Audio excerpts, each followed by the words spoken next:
আখিরি জামানায় কিয়ামতের নিকটবর্তী সময়ে মিথ্যুক দাজ্জালের আবির্ভাব ঘটবে তা আমরা জানি। তার আগমন কিয়ামত নিকটবর্তী হওয়ার সবচেয়ে বড় আলামত। মানব জাতির জন্য দাজ্জালের চেয়ে অধিক বড় বিপদ আর নেই।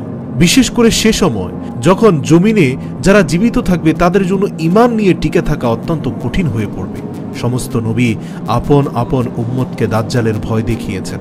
আমাদের প্রিয় নবী মুহাম্মদ সাল্লাল্লাহু আলাইহি ওয়াসাল্লাম ও দাজ্জালের ফিতনা থেকে সতর্ক করেছেন এবং তার অনিষ্ট থেকে বাঁচার উপায় বলে দিয়েছেন। তাই আমি আজ আপনাদের মাঝে খুব সংক্ষেপে দাজ্জালের আগমন ও দাজ্জালের ফিতনা থেকে বাঁচার উপায় সম্পর্কে বিশুদ্ধ হাদিস থেকে অতীব গুরুত্বপূর্ণ তথ্যবহুল আলোচনা শেয়ার করব ইনশাআল্লাহ। প্রথমে জেনে নিব দাজ্জালের আগমনের সময় মুসলমানদের অবস্থা কিরূপ হবে।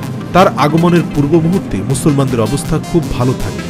তারা পৃথিবীতে শক্তিশালী ও বিজয়ী থাকবে। সম্ভবত এই শক্তির পতন ঘটানোর জন্য দাজ্জালের আবির্ভাব ঘটবে।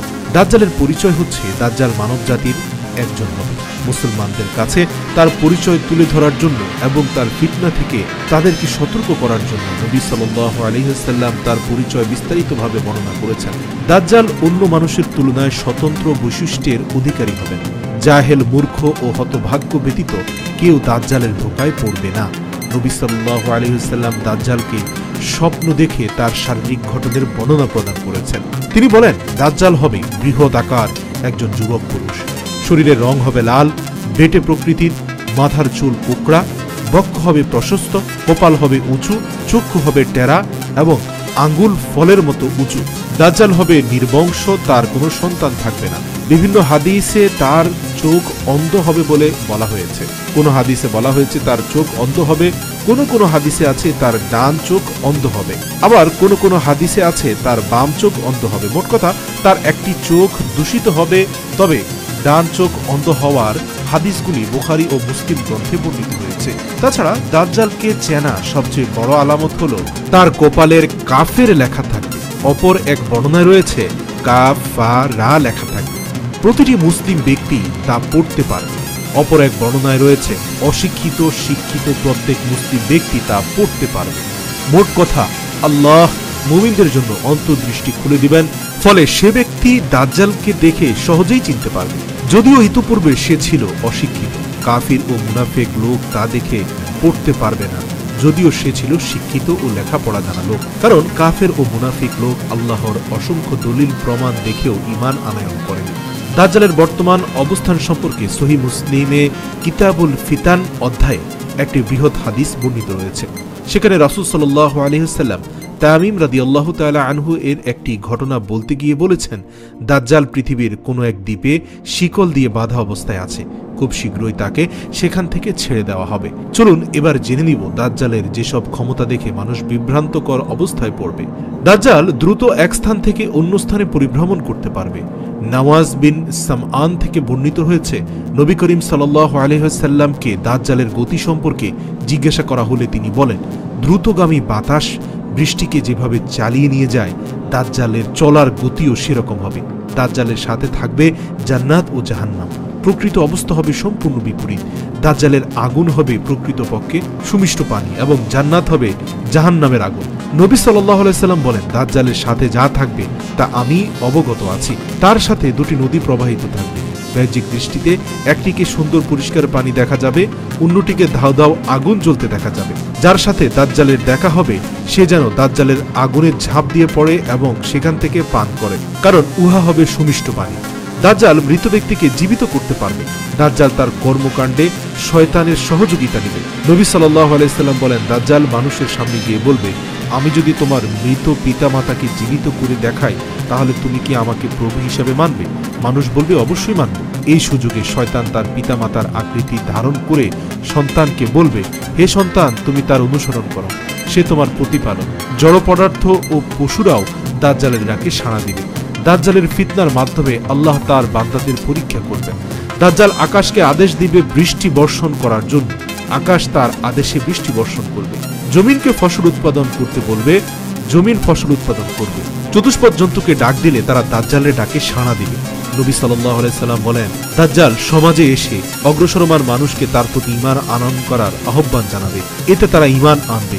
দাজ্জাল তাদের উপর বৃষ্টি বর্ষণ করার জন্য আকাশকে আদেশ দিবে, আকাশ বৃষ্টি বর্ষণ করবে, জমির ফসল উৎপাদন করবে এবং তাদের পশুপালন ও চতুষ্পদ জন্তু অধিক মোটা তাজা হবে এবং পূর্বের তুলনায় অধিক দুধ প্রদান করবে। অতঃপর অন্য একটি জনসমাজে গিয়ে মানুষকে তার প্রতি ঈমান আনার আহ্বান জানাবে এবং লোকেরা তার কথা প্রত্যাখ্যান করবে। দাজ্জাল তাদের নিকট থেকে বেরত হয়ে ফেরত আসবে, এতে তারা চরম বিপাকে পড়বে, তাদের ক্ষেত খামারের চরম অভাব দেখা দেবে। দাজ্জাল পরিত্যক্ত জমিকে তার ভেতর লুকায়িত ধন সম্পদ বের করতে বলবে, ধন সম্পদগুলো বের হয়ে মৌমাছির মতো তার পেছনে পেছনে চলতে থাকবে। দাজ্জাল একজন মুমিন যুবককে হত্যা করে পুনরায় জীবিত করবে। নবী সাল্লাল্লাহু আলাইহি ওয়াসাল্লাম বলেন, দাজ্জাল সেখান থেকে বের হয়ে মদিনার দিকে অগ্রসর হবে। যেহেতু মদিনায় দাজ্জালের প্রবেশ নিষেধ, তাই সে মদিনার নিকটবর্তী একটি জায়গায় অবস্থান করবে। তার কাছে একজন মুমিন লোক গমন করবে, তিনি হবেন ওই জামানার সর্বোত্তম মুমিন। দাজ্জালকে দেখে তিনি বলবেন, আমি সাক্ষ্য দিচ্ছি যে তুমি সেই দাজ্জাল যার সম্পর্কে রাসূল মুহাম্মদ সাল্লাল্লাহু আলাইহি ওয়াসাল্লাম আমাদেরকে পূর্বেই সাবধান করেছেন। তখন দাজ্জাল উপস্থিত মানুষকে লক্ষ্য করে বলে, আমি যদি একে হত্যা করে জীবিত করতে পারি, তোমরা আমার ব্যাপারে কোনো সন্দেহ পোষণ করবে কি? লোকেরা বলবে না। অতঃপর সে উক্ত মুমিনকে হত্যা করে জীবিত করবে। এ পর্যায়ে যুবকটি বলবে, আল্লাহর শপথ, তুমি যে মূর্খ দাজ্জাল, এ সম্পর্কে আমার বিশ্বাস আগের তুলনায় আরো মজবুত হলো। দাজ্জাল তাকে দ্বিতীয়বার হত্যা করার চেষ্টা করবে, কিন্তু তাকে হত্যা করতে সক্ষম হবে না। মুসলিম গ্রন্থের বর্ণনায় এসেছে, উক্ত যুবক দাজ্জালকে দেখে বলবে, হে লোক সকল, এটি সেই দাজ্জাল যা থেকে নবী সাল্লাল্লাহু আলাইহি ওয়াসাল্লাম আমাদেরকে সাবধান করেছেন। অতঃপর দাজ্জাল তার অনুসারীদেরকে বলবে, একে ধরো এবং প্রহার করো, তাকে মেরে পিঠে জখম করা হবে।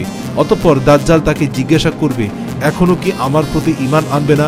নবী সাল্লাল্লাহু আলাইহি ওয়াসাল্লাম বলেন, উক্ত যুবক বলবে, তুমি মিথ্যাবাদী দাজ্জাল। তারপর দাজ্জালের আদেশে তার মাথায় করাত লাগিয়ে দ্বিখণ্ডিত করে ফেলবে। দাজ্জাল দুখণ্ডের মাঝে হাঁটাহাঁটি করবে, অতঃপর বলবে, উঠে দাঁড়াও। তিনি উঠে দাঁড়াবেন। দাজ্জাল বলবে, এখনো ঈমান আনবে না? তিনি বলবেন, তুমি মিথ্যুক দাজ্জাল হওয়ার ব্যাপারে আমার বিশ্বাস আরো বৃদ্ধি পেয়েছে। অতঃপর সে আল্লাহর ঈমানদার ব্যক্তি দাঁড়িয়ে সকল লোকদের উদ্দেশ্যে উচ্চ কণ্ঠে বলবে, আজ থেকে আমার পরে আর কারো সাথে তুমি এরূপ করতে পারবে না।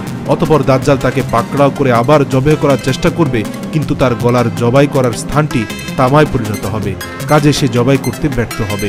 অতঃপর তাকে তার পা ধরে জাহান্নামে নিক্ষেপ করা হবে। লোকেরা মনে করবে তাকে জাহান্নামের আগুনের মধ্যে নিক্ষেপ করা হয়েছে, অথচ সে জান্নাতে নিক্ষিপ্ত হয়েছে। মহানবী সাল্লাল্লাহু আলাইহি ওয়াসাল্লাম বলেন, সেদিন এই ব্যক্তি হবে পৃথিবীর সবচেয়ে বড় সত্যের সাক্ষ্যদানকারী। দাজ্জাল মক্কা মদিনায় প্রবেশ করতে পারবে না। দাজ্জালের জন্য মক্কা মদিনায় প্রবেশ নিষিদ্ধ থাকবে। মক্কা মদিনা ব্যতীত পৃথিবীর সকল স্থানে সে প্রবেশ করতে পারবে।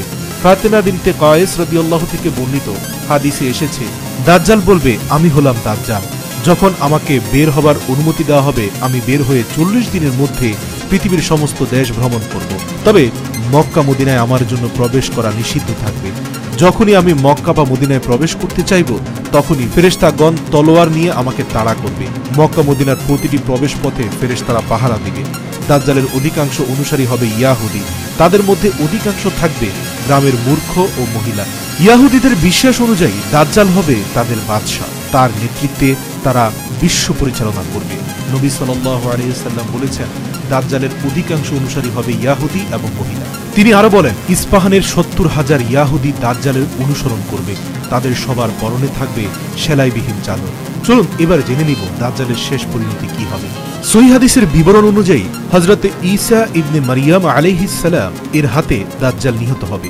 মক্কা মদিনা ব্যতীত পৃথিবীর সকল দেশে দাজ্জাল প্রবেশ করবে। তার অনুসারীর সংখ্যা হবে কোটি কোটি। সমগ্র দুনিয়া তার ফিতনা ছড়িয়ে পড়বে। সামান্য সংখ্যক মুমিন তার ফিতনা থেকে রেহাই পাবে। ঠিক সে সময়ে দামিস্ক শহরে পূর্ব প্রান্তে অবস্থিত এক মসজিদের সাদা মিনারার উপর ঈসা আলাইহিস সালাম আকাশ থেকে অবতরণ করবেন। মুসলমানগণ তার পাশে পাশে একত্রিত হবে। তাদেরকে সাথে নিয়ে ঈসা আলাইহিস সালাম দাজ্জালের দিকে রওনা দিবেন। দাজ্জাল সে সময় বাইতুল মাকদিস এর দিকে অগ্রসর হবে। অতঃপর ঈসা আলাইহিস সালাম ফিলিস্তিনের লুত শহরের গেটে দাজ্জালকে পাকড়াও করবেন। ঈসা আলাইহিস সালামকে দেখে দাজ্জাল পানিতে লবণ গলার ন্যায় গলতে থাকবে। ঈসা আলাইহিস সালাম দাজ্জালকে লক্ষ্য করে বলবেন, তোমাকে আমি একটি আঘাতই করব, যা থেকে তুমি কখনোই রেহাই পাবে না। ঈসা আলাইহিস সালাম তাকে বর্ষা দিয়ে আঘাত করবেন। অতঃপর মুসলমানেরা তার নেতৃত্বে ইয়াহুদিদের বিরুদ্ধে যুদ্ধ করবে। মুসলমানদের হাতে ইয়াহুদি দল পরাজিত হবে। তারা কোথাও পালানোর স্থান পাবে না। গাছের আড়ালে পালানোর চেষ্টা করলে গাছ বলবে, হে মুসলিম, আসো, আমার পেছনে একজন ইয়াহুদি লুকিয়ে আছে, আসো এবং তাকে হত্যা করো। পাথর বা দেয়ালের পেছনে পালায়ন করলে তারাও একই কথা বলবে। তবে গারকাত নামক একটি গাছ ইয়াহুদিদের গোপন করার চেষ্টা করবে, কেননা সেটি ইয়াহুদিদের বৃক্ষ বলে পরিচিত।